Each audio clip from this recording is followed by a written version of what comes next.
Halo Sobat Book Reading 12 yang berbahagia. Jumpa lagi.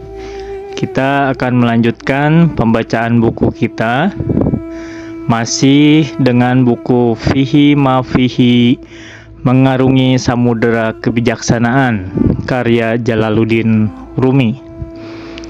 Kali ini kita akan membaca pasal 26, bagian pertama.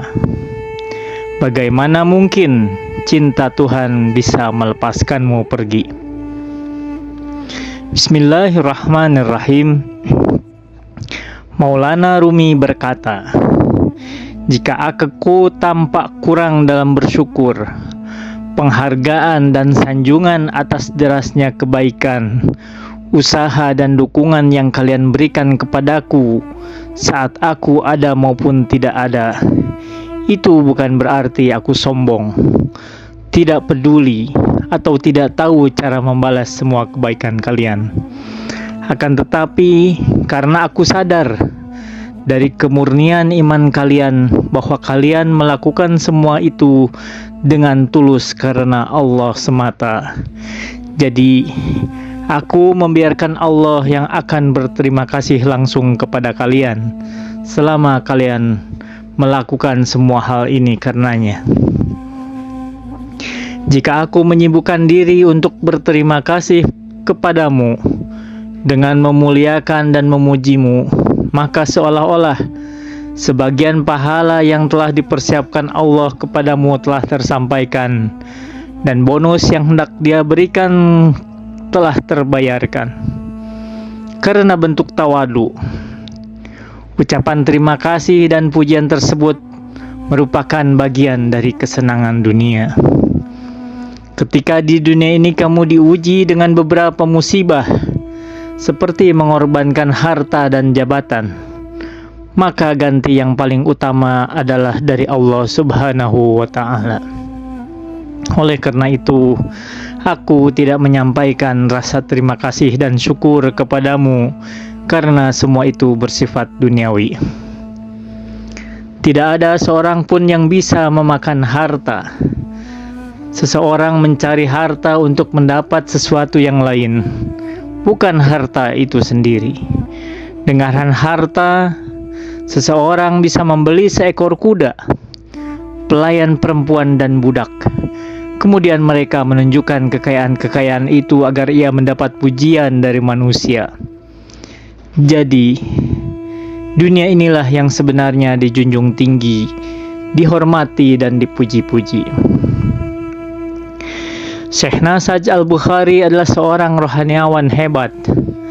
Para ilmuwan dan orang-orang hebat datang kepadanya untuk berkunjung. Mereka bersimpuh di hadapannya. Meski beliau buta huruf, namun orang-orang tetap mengunjunginya karena ia ingin mendengar tafsir beliau atas Al-Quran dan hadis Nabi Muhammad sallallahu alaihi wasallam. Ia berkata, aku tidak paham bahasa Arab. Bacakan saja terjemah sebuah ayat atau hadis agar aku bisa memberitahu maknanya pada kalian. Mereka pun membacakan terjemah ayat Al-Quran dan beliau mulai menafsirkan ayat tersebut. Beliau juga berkata, Muhammad sallallahu alaihi wasallam berada di makom ini ketika membacakan ayat tersebut. Keadaan makom itu begini dan begini. Kemudian secara detail ia menjelaskan derajat makom itu, berbagai cara untuk mencapainya dan bagaimana Rasulullah bisa memperolehnya. Suatu hari, salah seorang keturunan Ali memuji-muji seorang hakim di depan mata Syekh Nasaj. Orang itu berkata, tidak ada orang yang seperti hakim ini di dunia. Dia tidak menerima suap. Dia berlaku adil kepada semua orang.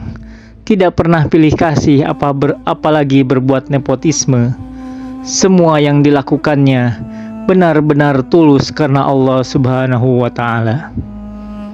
Syekh Nasaj berkata, adalah sebuah kebohongan besar Jika kamu mengatakan bahwa hakim ini tidak menerima suap, kamu adalah keturunan Ali, yang berarti memiliki hubungan darah dengan Rasulullah Shallallahu Alaihi Wasallam.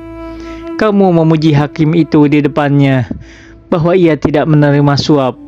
Tapi bukankah ini adalah suap? Tidak ada suap yang lebih baik ketimbang yang kamu lakukan ini. Di depannya kamu bisa memujinya dengan lantang.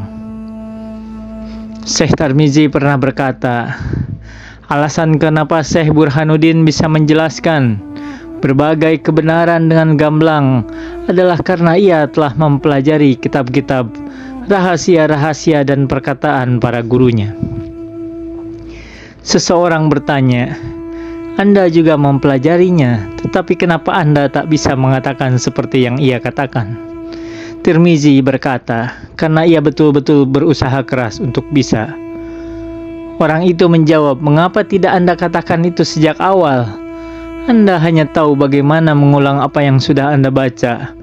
Itulah perbedaannya.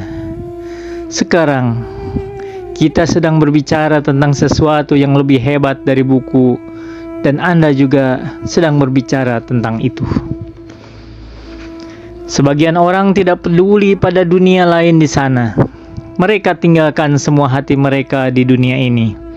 Beberapa orang datang untuk melahap roti Tuhan, sementara sebagian yang lain hanya melihat roti itu.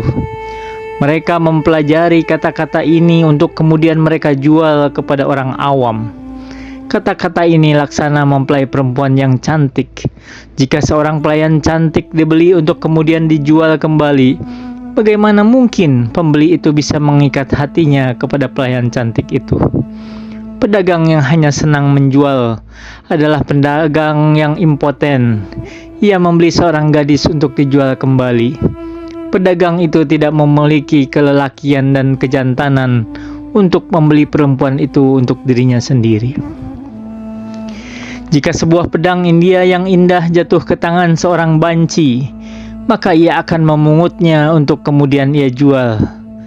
Jika sebuah busur perkasa Pahlavi jatuh ke tangannya, maka ia juga akan mengambilnya dengan tujuan untuk menjualnya. Karena lengan yang ia punya tak cukup mampu untuk menarik busur berharga itu.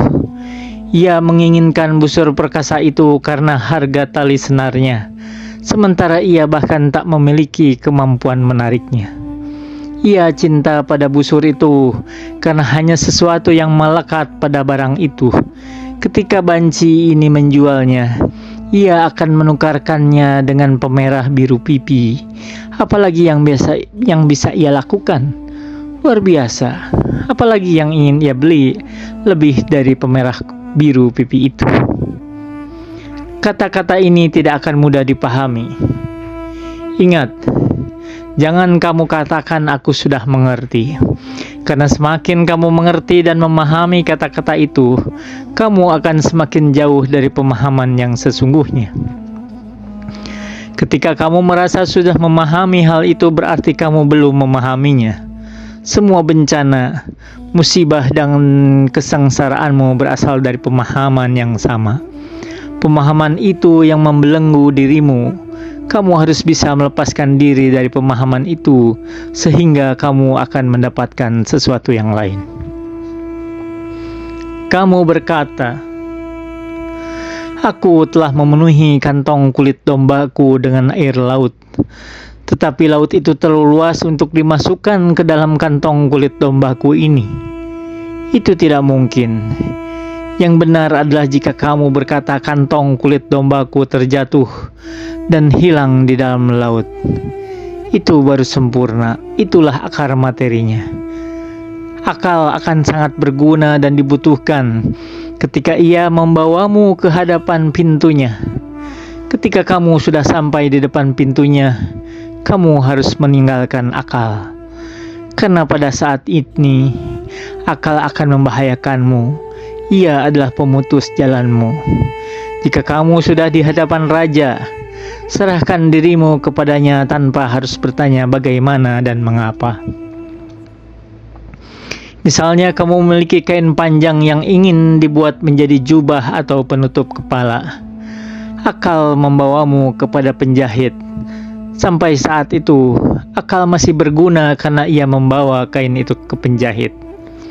Sekarang, ketika kain itu sudah berada di tangan penjahit, saatnya kamu membuang jauh-jauh akalmu itu, dan kamu harus memasrahkan diri sepenuhnya pada si penjahit. Begitu pula akal akan sangat berguna bagi orang yang sedang sakit, karena akal yang membawanya ke dokter.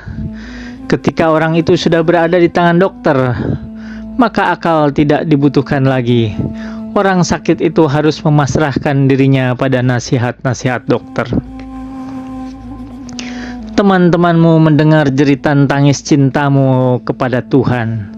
Saat mereka datang kepadamu, kamu akan tahu mana temanmu yang memiliki substansi sejati dalam dirinya dan mana yang memiliki jiwa yang peka. Pada sebuah kereta unta, kita akan mampu mengidentifikasi mana unta yang mabuk dan yang tidak dari kedua matanya, cara berjalannya, hembusan nafasnya, dan lain-lain. Tanda-tanda mereka tampak pada muka mereka dari bekas sujud. Quran Surat Al-Fat ayat 29. Semua yang diserap oleh akar pohon akan terlihat pada badan, cabang, daun, dan buah pohon itu. Sementara pohon yang akarnya tidak menyerap air akan menjadi layu. Bagaimana bisa kamu belum juga memahami hal ini? Apakah teriakan-teriakan keras mereka itu masih saja tidak terdengar? Rahasianya adalah bahwa mereka bisa memahami banyak kata hanya dari satu kata saja, dari sebuah simbol. Mereka akan mengetahui semua isyarat. Seperti orang yang sudah membaca kitab Al-Wasit dan kitab Al-Mutawwal, hanya dengan mendengar satu kata dari kitab At-Tanbih dan membaca penjelasannya, ia akan memahami semua gagasan dan persoalan mendasar dari suatu masalah. Ia bisa memberikan berbagai macam pandangan hanya dari satu huruf saja, atau seolah-olah akan mengatakan, di kedalaman subjek ini aku mengetahui dan melihat banyak hal, karena aku bekerja keras dan belajar, mengubah malam menjadi siang, dan aku telah menemukan harta karunnya. Bukankah kami telah melapangkan dadamu? Quran Surat Asy-Syahr ayat 1. Kelapangan dada tidaklah terbatas. Ketika penjelasan yang panjang itu dibaca, seseorang akan bisa memahami banyak hal dengan satu petunjuk saja. Sementara para pemula tidak akan bisa memahami satu kata pun, kecuali makna dari kata itu sendiri. Lalu, pengetahuan ruhaniah dan kesenangan apa yang bisa mereka dapatkan? Perkataan diucapkan sesuai dengan kemampuan pendengarnya. Jika seseorang tidak bisa mengambil intisari dari sebuah perkataan, maka hikmah dari perkataan itu juga tidak akan muncul. Tapi ketika ia mampu dan menyerapnya dengan baik, maka hikmah akan turun. Tetapi dia berkata, aneh, kenapa tidak ada kata-kata yang terucap? Maka akan datang jawaban, aneh, kenapa kamu tidak menceburkan dirimu dan mencari hikmahnya? Seseorang yang tidak memiliki kekuatan mendengarkan yang baik, maka ia tidak akan bisa memberikan orang lain alasan untuk berbicara. Pada masa Nabi Muhammad SAW, ada seorang kafir yang memiliki budak muslim yang merupakan makhluk sejati. Suatu saat, sang majikan menyuruhnya, ambilkan aku gayung, aku mau pergi ke tempat pemandian. Di tengah perjalanan, mereka melihat Nabi Muhammad SAW sedang menunaikan salat di dalam masjid bersama para sahabat. Budak itu berkata kepada majikannya, "Tuanku, demi Allah, tolong peganglah gayung ini sebentar, karena aku hendak melaksanakan salat 2 rakaat. Setelah itu, aku akan kembali melayanimu. Setelah masuk ke masjid, budak itu pun langsung salat. Nabi Shallallahu Alaihi Wasallam beserta para sahabatnya keluar dari masjid, tetapi budak itu tetap berada di dalam masjid. Sementara majikannya menunggu hingga dini hari. Ia lalu berteriak, "Budak, keluarlah!" Budak itu menjawab, "Mereka tidak mau meninggalkanku." Sang majikan kehilangan kesabarannya. Ia kemudian masuk ke dalam masjid untuk melihat siapa yang tidak mengizinkan budaknya keluar dari masjid. Di dalam masjid dia hanya melihat sepasang sepatu dan bayangan manusia. Tidak ada seorang pun yang bergerak. Ia kemudian berkata, "Siapa yang tidak membiarkanmu keluar kepadaku?" Budak itu menjawab, "Dia yang membiarkan masuk, yang tidak bisa Anda lihat." Manusia selalu rindu untuk melihat sesuatu yang belum pernah dilihat, didengar, dan dia mengerti. Ia akan terus mencarinya siang dan malam. Aku adalah hamba bagi Dia yang tidak bisa aku lihat. Manusia akan bosan pada sesuatu yang pernah dilihat dan dipahami. Itulah yang kemudian membuat manusia pergi meninggalkan sesuatu. Para filsuf menyangkal hal ini dengan berkata, seseorang tidak mungkin bosan dengan sesuatu yang dilihatnya. Sementara para teolog Sunni berkata, hal itu akan terjadi jika Allah hanya menampakkan diri dalam satu warna saja. Tapi kenyataannya, Dia menampakkan dirinya dalam ratusan warna setiap saat. Setiap waktu, Dia dalam kesibukan. Quran Surat Ar-Rahman ayat 29. Meskipun Allah harus mengungkapkan dirinya dalam 100.000 wujud pada satu waktu, niscaya tak ada satupun wujud yang mirip dengan wujud lainnya. Demikian juga jika saat ini kamu melihat Allah, maka pada waktu yang lain dan seterusnya, kamu akan melihatnya dalam bentuk lain yang berbeda dari bentuk yang sebelumnya. Ketika senang, kamu akan melihatnya dalam satu bentuk, dan ketika kamu susah, kamu akan melihatnya dalam bentuk yang lain. Kamu melihatnya dalam satu bentuk saat dirundung rasa takut, dan kamu melihatnya dalam bentuk yang lain pada saat-saat pengharapan. Karena ciptaan dan perbuatan-perbuatan Allah berbeda satu sama lain, tentunya kamu dapat meyakini bahwa tampilan Tuhan selalu berbeda dan tidak pernah berakhir. Begitu pula dengan dirimu, karena kamu adalah bagian dari kekuasaan Tuhan. Setiap detik kamu mengenakan 1000 warna dan tidak akan pernah menetap pada satu warna. Ada beberapa hamba Allah yang bergerak menuju Tuhan dengan bertolak dari Al-Quran, sementara yang lainnya datang dari Allah, baru menemukan Al-Quran di sini dan mengetahui bahwa Allah mengirimnya ke dunia ini. Sesungguhnya, Kamilah yang menurunkan Al-Quran, dan sesungguhnya kami benar-benar memeliharanya. Quran Surat Al-Hijr ayat 9. Para mufasir mengatakan bahwa yang dimaksud dalam ayat ini adalah Al-Quran. Itu benar, tapi mungkin juga bisa bermakna kami letakkan dalam dirimu sebuah esensi, pencarian dan kerinduan. Kami akan menjaganya, tak akan kami biarkan ia menghilang. Bahkan kami akan menggiringnya pada suatu tempat tertentu. Katakanlah sekali, Allah, lalu kuatkan dirimu pada semua malapetaka yang menghujam ke arahmu. Seseorang datang kepada Nabi Muhammad Sallallahu Alaihi Wasallam dan berkata, "Aku mencintaimu." Nabi menjawab, "Hati-hati dengan omonganmu." Orang itu menjawab, "Aku sungguh mencintaimu." Nabi mengatakan hal yang sama, "Hati-hati dengan omonganmu." Ia tetap menjawab, "Aku sungguh mencintaimu."